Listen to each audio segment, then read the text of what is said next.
Hey folks, this is Pat Clark. I am putting together a little bit of a primer on empanelment, which is a topic that comes up a lot during our implementation process and even a little bit during the sales process. So I thought I would give you a general sense as to what that is and why we feel it's so important to get this part of your implementation right. So this is a little primer on empanelment. What is empanelment? By the way, we've argued about how to spell empanelment, but this is what we've landed on. E-M-P-A-N-E-L-M-E-N-T. It's not in the dictionary, so we're going to go with it.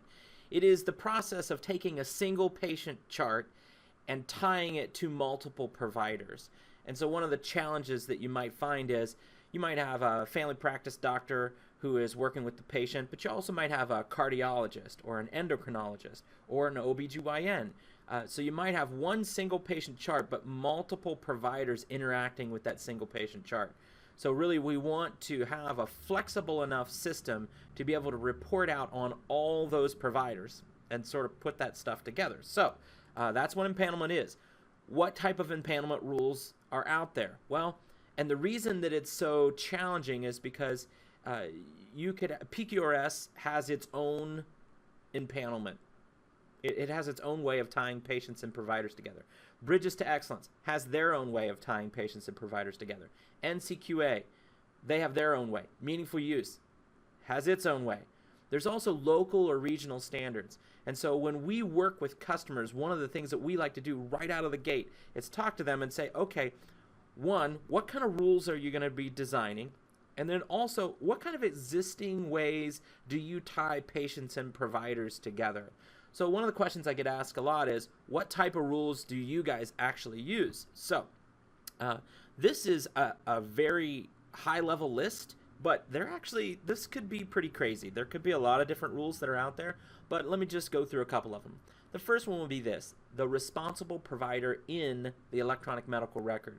Oftentimes that's a 1-to-1 ratio. In other words, for every patient there is a marked responsible provider, which is great, except for that doesn't give us the opportunity to report on endocrinologist if a family practice doctor is the responsible provider.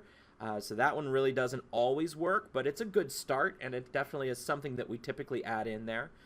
Patients seen by a provider X number of times in the last Y number of days, and we can drive that off of appointments, CPT codes, documents.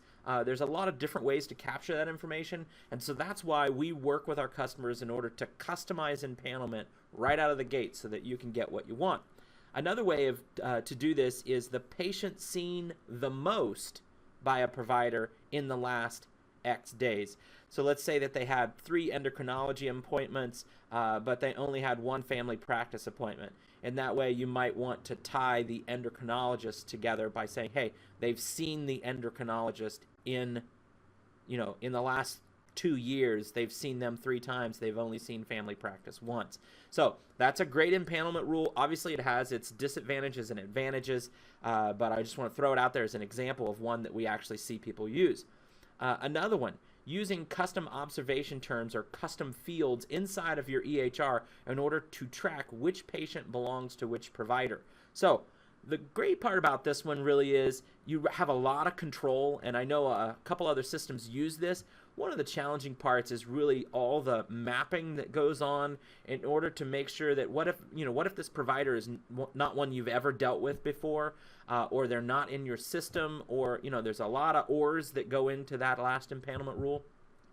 For us on our side, we actually use a mixture of all of these empanelment rules, and we actually talk with you about which empanelment rules you want to use in your system, which is really important because obviously each report, each metric has the ability to be driven or tied down to a specific empanelment rule, or it can be really wide open.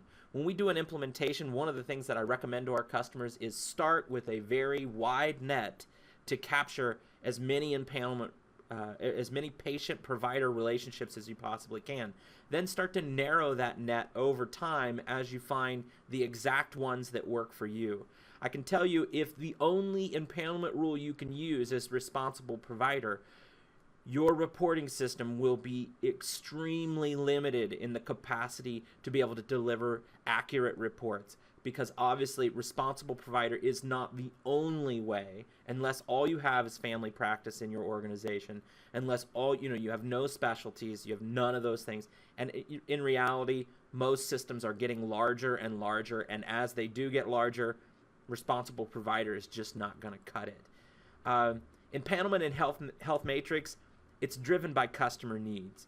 We do have a disempanelment process, so if you are looking at a customer record or a patient record and you say, oh gosh, this provider-patient relationship doesn't exist anymore, the patient has elected not to see this provider, you can actually go in and disempanel that patient from that provider. You have to give a reason to why you're doing that, and it is done at the specific provider/empanelment level.